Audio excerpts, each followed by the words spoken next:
this roundtable hearing conducted by the Committee on General Governmental Operations and Cultural Affairs will now come to order. Notice of this roundtable hearing was disseminated to all local media outlets via electronic format on June the 11th, 2014, with a second notice provided on June 16th. Notice of the hearing was also made known on the legislative website. The agenda for today was to receive comments on the draft supplementary environmental impact statement from the Department of Administration, Department of Corrections, the Guam Police Department, the Port Police, and the Airport Police. We are very happy this afternoon to have present the Director of the Department of Corrections and the Chief of the Guam Police Department. And I will recognize the Chief first, and he can make whatever statements he makes. The purpose of these hearings was, I see the Chief of the Airport Police outside also, so hopefully he will come in. And just for the general public's information, the purpose of this hearing was to invite the directors of the various departments to come and make a public presentation of their review of the SEIS, anything that they may have found in the SEIS as it relates to their area of responsibility, the impact that it might have on them, the mitigation that is set forth in the SEIS, whether that mitigation is sufficient or whether or not there will be any need for a request for additional mitigation. This is purely educational for the public, and so whatever presentation is made by the department is what is, or as one of the senators likes to say, it is what it is. And so we'll hear from, and we thank Mr. Camacho also for coming from. I want to thank Senator Adda for joining me this afternoon. And Chief, if you want to make your presentation, we'd really appreciate it.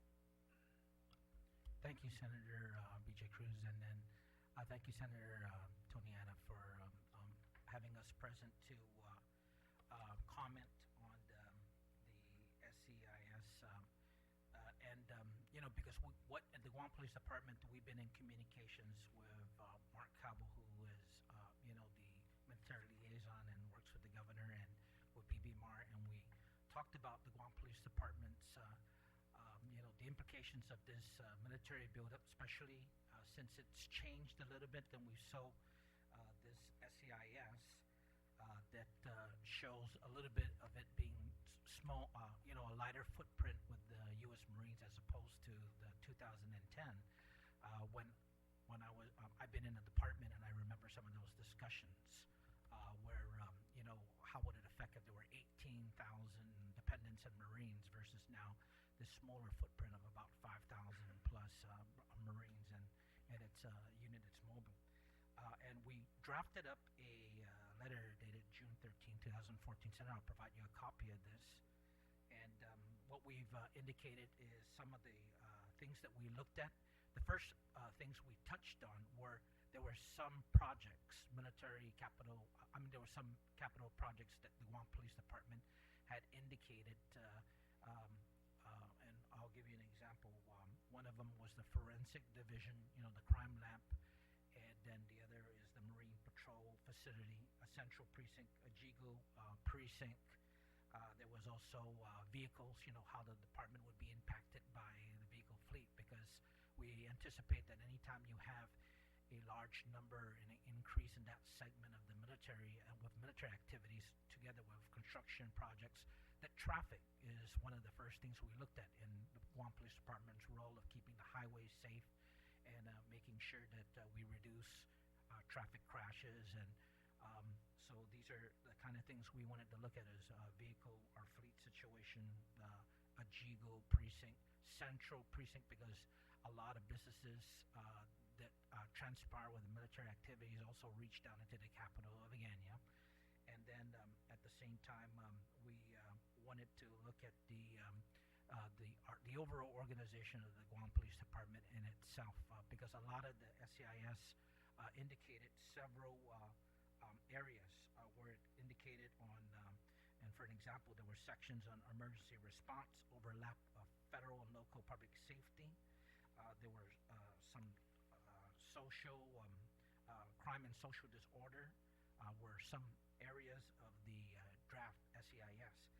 Basically, just from my letter here and reviewing the SEIS, which was 2013, the executive summary and everything, I noted that it did reflect some accurate assessment of areas that were critical toward the sustainability of police services, the Guam Police Department, as military activities would be elevated during the phases of the buildup.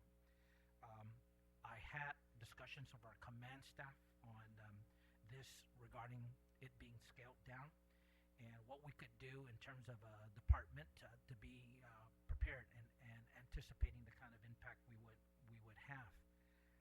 And it would have. And we looked at the in terms of crime and social disorder as the SEIS reflected. We agree that the stress on the community it could be a number of factors with population increases. We agree that when you have some social disorders or crime that may happen, that you would need a force that's large enough to respond to those crimes, and our current force of 303 sworn officers and 66 civilians, as it indicated there,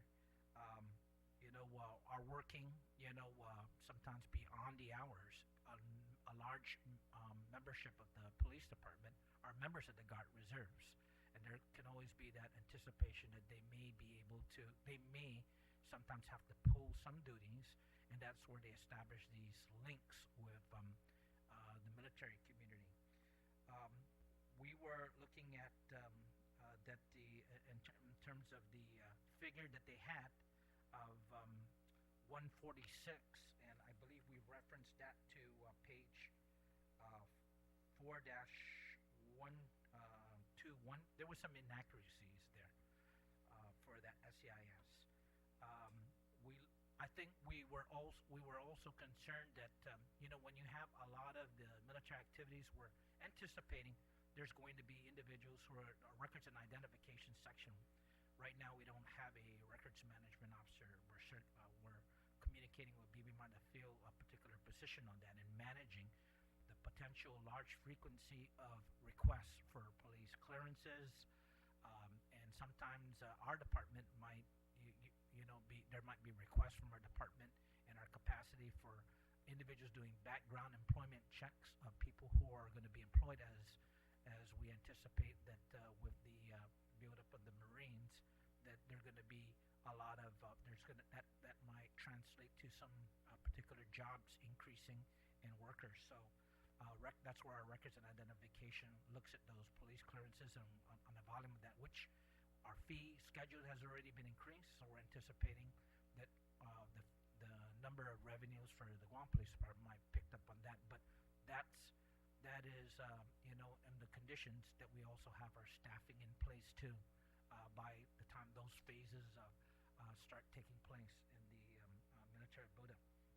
And in terms of we hear some analysis sometimes that there might be some conflicts between the military and the local community. No matter where we go in any place of the globe or nationwide where there are military activities, there's always sometimes a potential for differences, and that leads to conflict. But we are confident, as we looked at the SEIS, and confident with our particular partnerships with the military community, that we have a collaborative working relationship, and we don't anticipate that being out of control in terms of the Guam Police Department's role in public safety and working with military security organizations and making sure the community is safe. We have a secondary mission at the Guam Police Department centers, and that is Homeland Security also. There's been some, it wasn't highlighted as much, but there's some questions, do the military, with the buildup and increase in military, could it pose a potential potential target of interest for individuals of transnational terrorism groups. And of course, the military community like to go into the tourism district of the island. And I remember I was a Marine too for 7 years. And when we go out, we're given orientations and risk assessment briefs to say just be careful, go in groups. There could be some people who might want to robbery. You have to have situation awareness because with large groups of military personnel, there's always some vulnerabilities there. So with that also, we anticipate also as part of the impact on military activities, request for our agencies to participate in orientations, and indicate to the new arrival of military community to include workers that may be supportive on those efforts. What are the do's and don'ts, and what are the things to understand about what's out there in the community? In terms of traffic, as I said, we've had some occasions where we need to work with motor vehicle and tightening up our motor vehicle database to be accurate in terms of, and Marie Benito from the Deputy Director has assured me that we will establish that linkage of understanding whose vehicle that is. We've encountered at times vehicles that were, as the military wants to invest in the vehicle, they register it, and then someone classifies the Guam bomb, and then it's left on the highway, and then we are anticipating having to get that out of the highway, impound it, and that's where our evidence control facility storage comes into play in that capital project, because we have to make sure we secure the vehicle, find out who left that vehicle. And I'm not saying it's been a problem, a major problem, but it's just something that we want to make sure we are aware of that can basically happen. And it's not just the military community. There's other individuals who aren't in the military who have left a vehicle on the highway abandoned, and on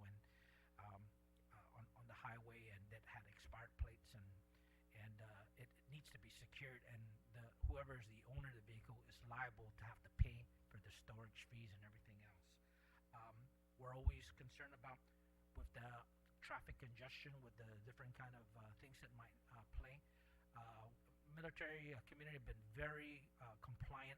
I know the leadership there ensured that they tamp down on DUI. They never want to lose a military member to DUI.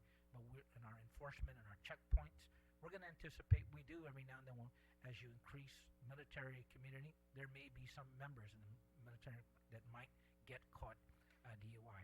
I think we're strengthening our coordination not only with the military JAG officers, but also with the Guam Attorney Generals, just to ensure there's a fair procedure and process when it comes down to apprehending military community members when it comes down to driving under intoxicated out there, because certainly we want to just ensure that that statistics on DUI is managed and stays reduced. So other than that, it just basically our response to the SCIS is there was a lot of accuracy when it comes down to some, but we did see that, as I referenced in that first page, about a little bit on the number there, there's a little bit off. And how did they come to the conclusion that number? We did see some comments that were obtained in the one-to-one communications just to get an assessment of GPD, which I believe Captain Mar Revo was one of the ones who provided some comments. I think Colonel Suyama also participated in an interview, and it showed some effort to sort of ask the police commander and top-ranking captain about their assessment, and then that was filtered to us. So we see there was some effort, in the statement, this draft supplement to environment impact statement. There was some effort to gather some information on what's GPD's situation now in terms of manpower, staffing, equipment, and our assessment on our overall manpower strength, and would it change? Are there going to be any things that we want to do in terms of increasing the level of manpower? And I'm sure we told the people who were trying to get that information from us.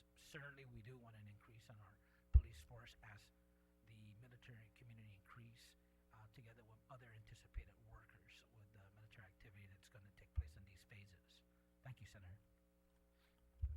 Thank you. Just on that last point on manpower, did the administration has announced its support for this buildup, and did you give the ADLOOP or the JIGPO office there what GPD believes the manpower needs would be of the department as a result of this buildup, or as a result of what's presented in the SEIS? Yes, what we've done is we've indicated what our manpower is right now. We've communicated with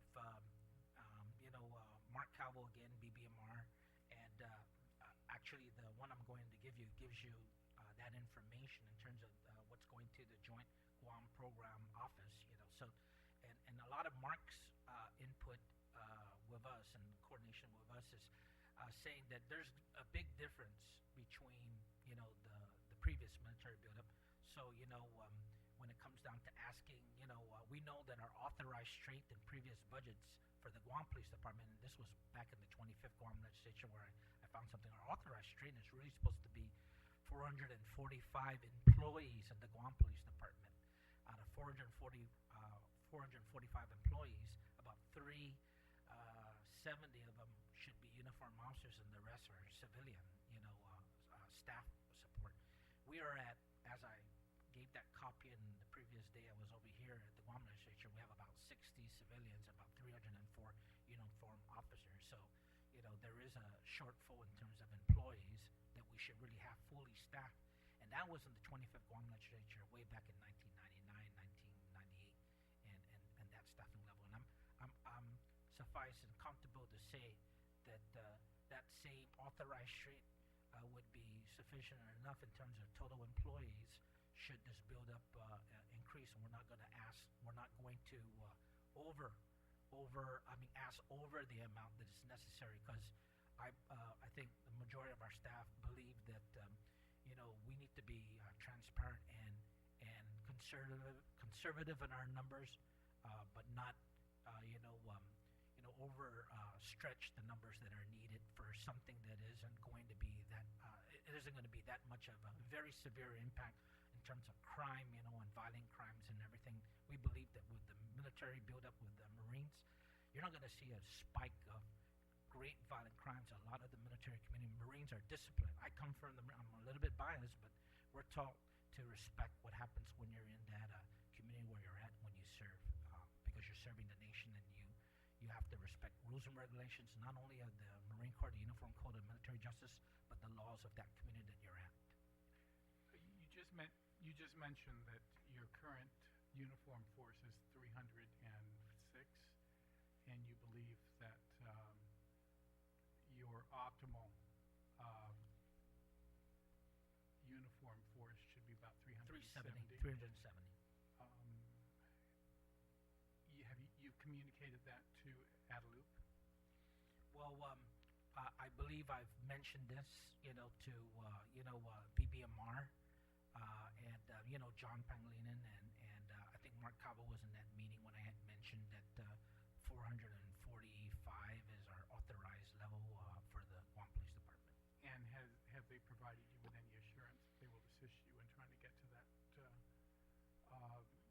manpower level to be able to meet your needs, to make sure that both the community and the military that are here are safe? In terms of connecting it to the military buildup, I think the context of the discussion on building up the police force has really been more in the context of the theory that if you have 100 more, officers with DLC and GPD, that will start reducing our overtime rates that we've had, but not in the context of the military buildup. And that's where the discussions with BBMR and has been when it comes down to what are our personal strengths in terms of what we need to increase our force. That's why some of the monies that are being talked about now with our department is to give us some more local the tourism subtraction fund, fund for officers for Tumon precinct, and then hire, more police officers to build up our force, so that by the FY15, FY15's budget, and by we go into the year 2015, we'll have 340 uniform officers. Yeah, sworn I don't uniform want this to officers. turn into a budget hearing, but there you have some vacancies. But we'll That's right. discuss that at a Yeah. budget hearing, and we'll deal with that. This, I just want to limit to just the. So your statement today is, if GPD is allowed to get to the point of 370 uniformed officers, which you believe to be the optimal level, and the authorized level, that would satisfy your manpower needs to assure the safety of the civilian community, and the increased military community that will be coming with this buildup. Yes, yes. And my question again is that, what assurances do you have from the administration that they will assist in setting aside that money or requesting that money to be able to arrive at that number? Or is there going to be a request to ask the military to assist in the mitigation, to provide some additional burn grants or whatever other grants that the federal government has to assist in hiring police officers? I mean, I remember a few years ago there was a federal grant that allowed for the hiring of a lot of police officers. I think Is there anything that I think I think showing that the governor is supportive, increasing the manpower strength of the Guam Police Department, and hiring, and anticipating too, and having a vision down that this military buildup is not going to be such a large scale, but small scale. But the department needs to increase their level of full-time sworn police officers. There was some discussions with Compact Impact using funding, the TAF funding, to continue to sustain the employment of entry-level officers for the tourism district, to include a lot of the monies toward the TAF funding for the Tumon precinct operations. And that shows a substantial savings, that we're using TAF funding for operations of Tumon precinct. Then we won't have to use any general fund or special fund operations to fund Tumon precinct, and divert it toward general funding. Okay, and Department we'll of have to Interior discuss funding. that later, because as I understand it, the GVB board is thinking about having their own district down there, that they're going to handle their own. So I don't know if you're going to be able to depend on that TAF funding to continue. There was that one time that Senator Respicia worked in, and I'm not sure that will continue. But you really need to get Adeline to understand your needs and the fact that your budget has to be. Do you have any questions further than Chief, either one of you? And otherwise we'll move on. We'll move on? Okay, why don't, go ahead. Thank you very much, Mr. Speaker. Just a quick question in regards to your uniformed police officers. Thank you very much for sharing that information. 373 370 uniformed police officers. is what is 445 authorized strength that the Guam Police Department should have. 370 would be an optimal number of uniform officers we would have to sustain public safety for these years, all the way to the phase in construction of and with this military buildup that is a smaller What is scale. your existing uniformed police force? I believe it's in the area of 302 uniformed sworn officers, and then 60 some civilian officers right now. Civilian officers? Yeah. So that's inclusive in your... Well, the total there is 368, and we're supposed to have an authorized of 445 total employees. So you're saying more or less from 303 to 378 is what you need. That would be an ideal scenario in terms of come 2020, 2021, if you have the full complement of uniformed police officers that you can assign out to the community and to the streets, Yes. then that should allay some of the safety concerns that presently is plaguing this community. Yes. Yes. Thank you. Thank you, Mr. Speaker. Vice Speaker, good afternoon, Mr.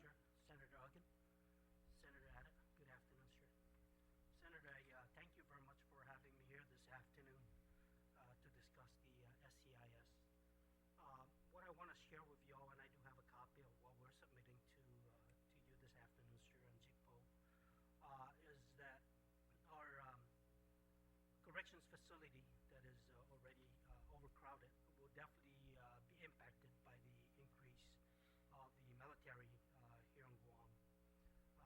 In saying that, it's very important to recognize that my plea for a new prison is still off my priority, and I beg that we look at that and revisit it, because that's definitely, if the build-up is going to be a reality, to minimize a lot of potential problems between now and 2021, 2023, definitely will minimize a lot of those issues. But needless to say, if we do intend to keep the facility that we have, we want to keep in mind that it's already overcrowded, and adding on to it would not do good for the people of Guam, nor the folks that are being incarcerated. We do anticipate a slight number of folks being picked up by GPD, Guam Airport, Customs, the marshals, being taken into custody and handed over to DOC. Definitely, that's gonna add on to the numbers that we're not gonna be able to really sustain for a long period of time. And in saying that, the reason why I say that, I anticipate, understanding the numbers of Marines and dependents that are going to be moving to Guam, it appears that many of those numbers are first term, second term enlisted Marines, new folks that are not married.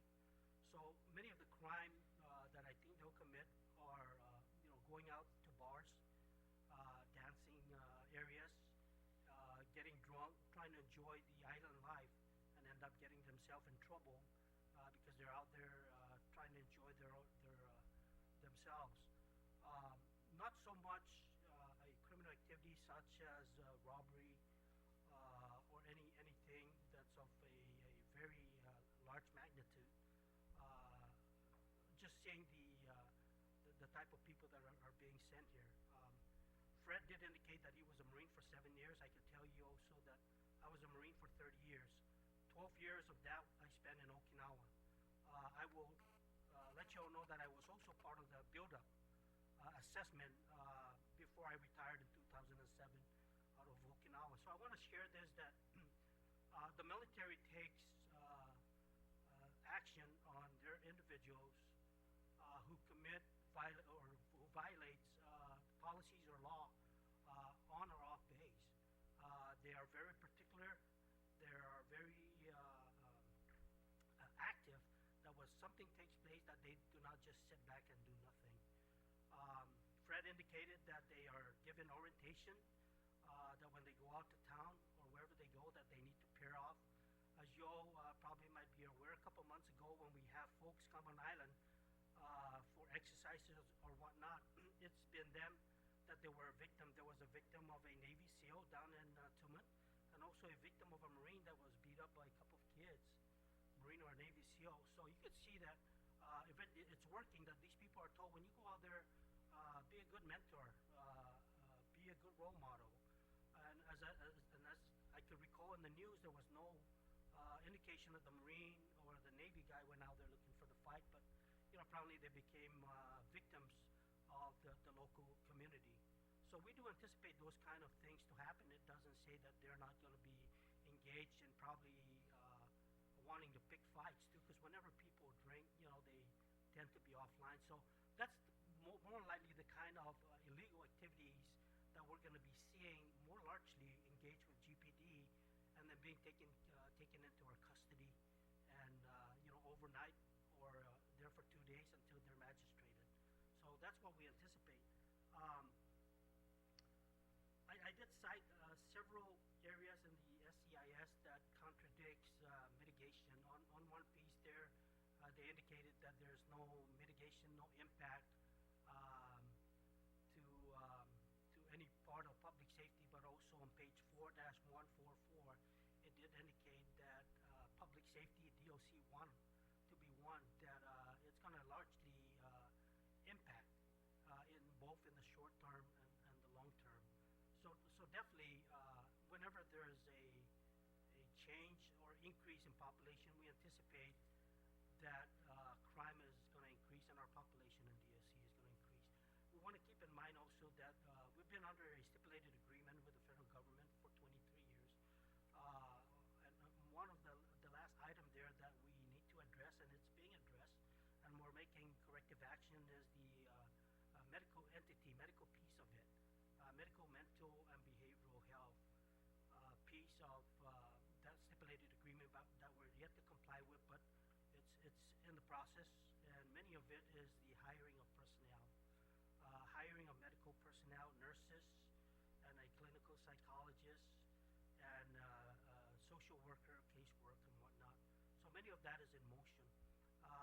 Just to let you all know, we also have 49 new recruits that have been hired. They're going through the testing process, psychological testing and evaluation, and 49 total, yes sir. So as soon as we get all those folks on board, I think we should be good to go. On the SCIS, it indicated that it looks during the peak season of the build-up that we anticipate having to probably hire 11 corrections officers. That's probably a pretty accurate number for safe. And the reason why I say that is unless our facility structure or infrastructure changes, where we either have a larger facility, we tend to anticipate either our intention is to increase the number of security personnel and civilian personnel, or decrease depending on the infrastructure. But by prematurely speaking, if we want to say, yeah, this is the total number of officers we need because we anticipate the population of clients to increase, it's almost premature to say that at this point, because what we're trying to do is, again, we want to be transparent and not overdo it, saying, well, because there's an increase of 5,000 Marines and 1,300 dependents that we need to have this many officers. The thing is, there's no place to put the officers if we don't have enough facilities to actually have them manned.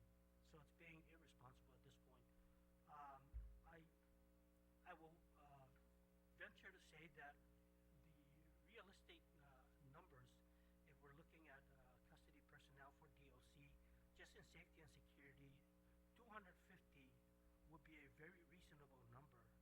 At this time, our security and safety personnel, our numbers is around 169 and around 21 civilian employees. Like I said, we're in the process of hiring 49 corrections officers. I really think that with those numbers, we can start to even off the anticipation of the build-up, and then do a better assessment as the time gets closer. But if you ask me, I think we have 49 potential hires, and the reality of when the peak of the build-up takes place to hire 11 more, I think that's, I'm sorry, I think that's a real number to gauge off at this point. I appreciate your comments, and just so you know, I will be calling you in the next couple of weeks to discuss your other issues. Yes, sir. But I think today I would like to limit the discussion to the SCIS.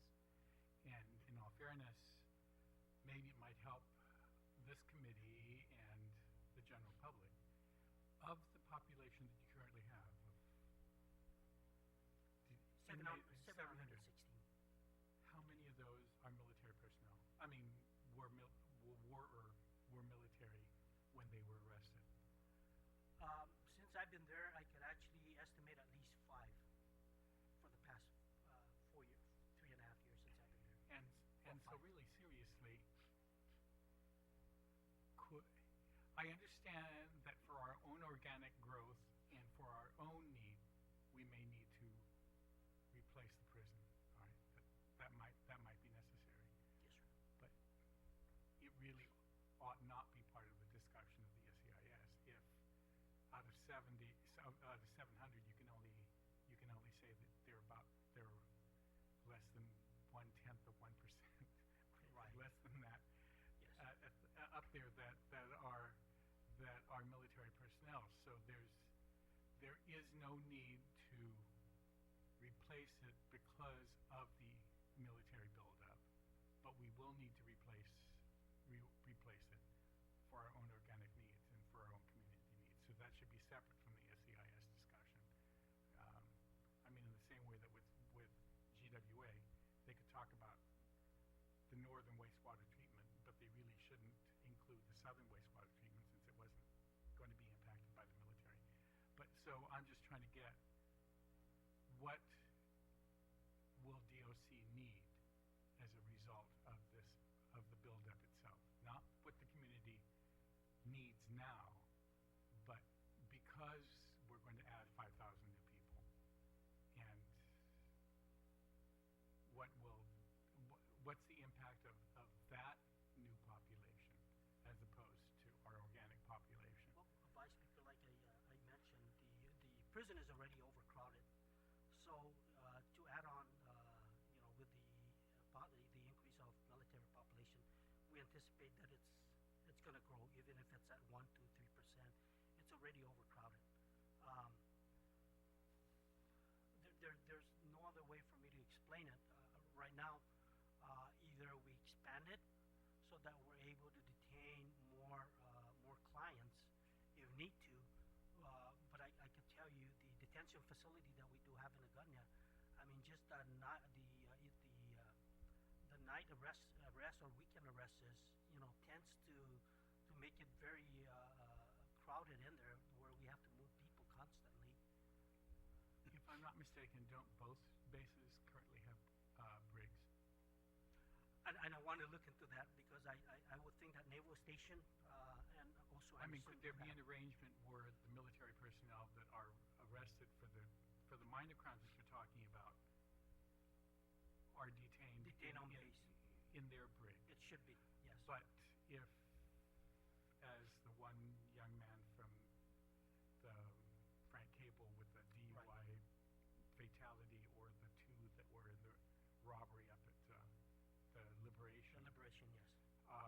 those should be Our detained, jurisdiction. our jurisdiction. That's correct.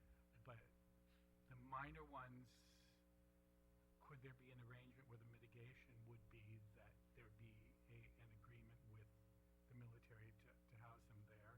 I mean, the minor crimes, but not the major crimes like the robbery or the DUI fatality. That's the way, incident. Vice Speaker, that's the way it should work, but I'm not too sure, to be very honest, that the Naval Station does have a brig, or Anderson Air Force Base. I'm not sure. Fred, do you know? Yes, I used to be the Navy Reserve too, and we have a naval. There's a brig there. It's not as the size of what a correctional. I used to be in the 7 years I was in the Marines. 5 of them were in the corrections field, and we have several correctional facilities in several Marine Corps bases, and it's size of a brig, and because they don't have as much of a problem of crime, that it's a small scale type of facility. With Anderson, I believe they may have just I don't know whether they have a brig, but they might have some holding facilities. And, I understand, but for the discussion of the SEIS, we shouldn't include the building of a new prison, but a discussion of how to be able to address the arrest of military personnel might be the mitigation that is addressed, as opposed to, we'll have our separate discussion. I assure you, we'll be meeting later on your prison and your needs in forensics. That's why we But, coordinate with the Attorney General's office, or coordinate with the JAG to see how transfer of different arrestees could. But just for the purposes of commenting on this SEIS, the mitigation that would or could be suggested would be to address, until and such time as we do build a large enough facility, that the mitigation would be to have an arrangement with the military to be able to detain people in their own brig on base for minor crimes, but not for major felonies, DUI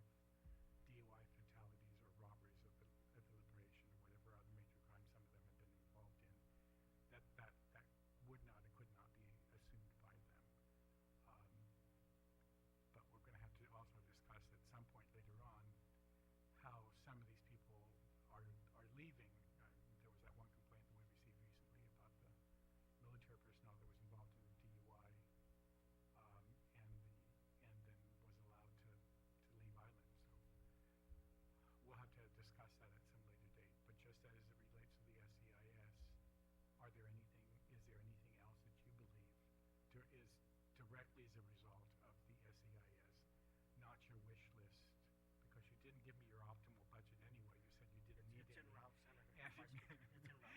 Trust me. and so we can talk about your Yes, sir. optimal budget later. I want to be fair with this hearing Yes, because absolutely. he'll call me out on it. I assure you that we'll just limit it to the SEIS. Yes, sir. And I will have you in for the other two areas. But today I just want SEIS military buildup discussions. And I think it's important the community understands Yes. that of the 700 that you currently have up there, that 5 of them are military or were military at the time. I think there's the one rape at Adelup is still should still be there. There was that one military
this month or next month is when they're commencing the ratio with regards to the number of officers versus the numbers of clients that we had on boards. But I thank you for that. That would be very helpful. Thank you, Mrs. Thanks, sir. Thank you, Mr. Chairman.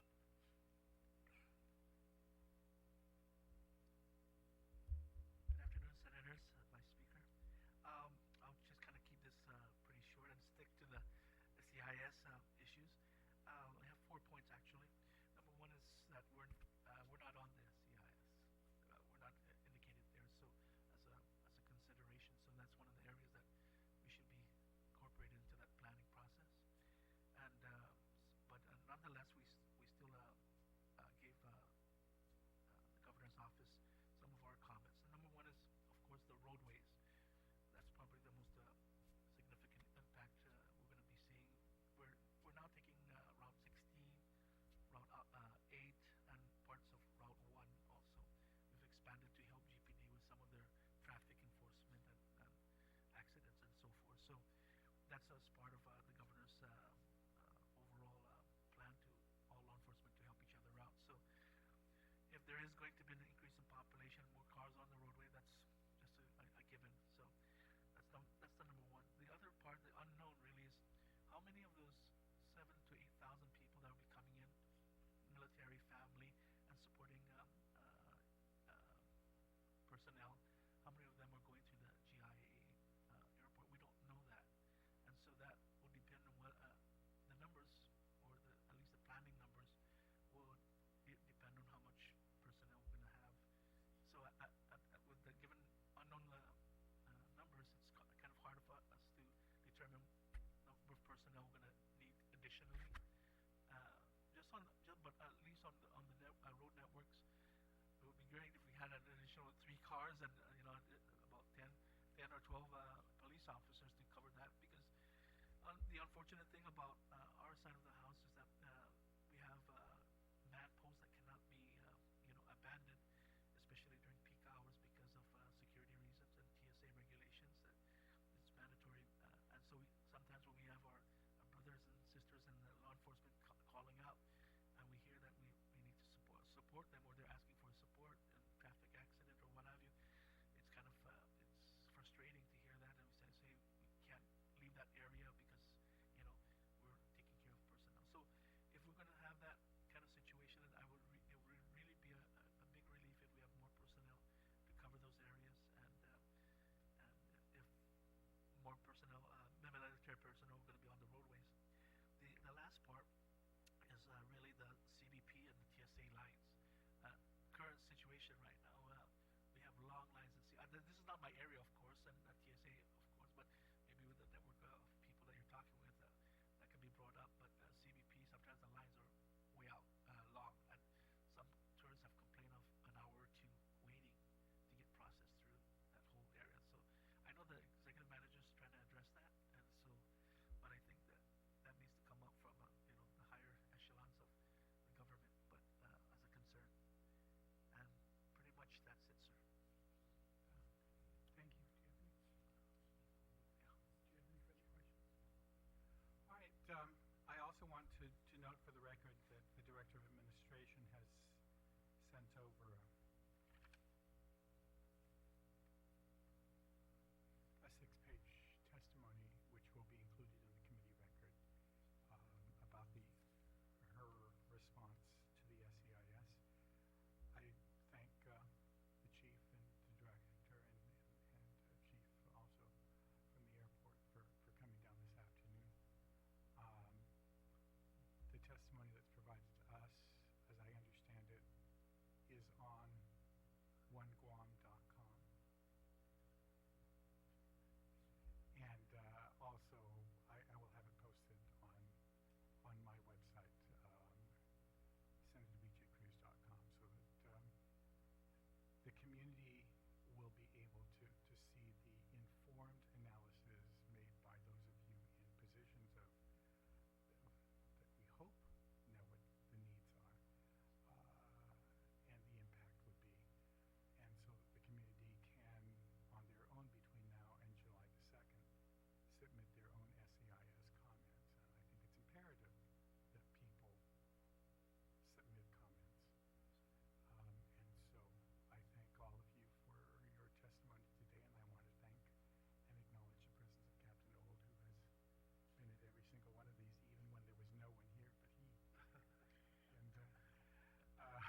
and I.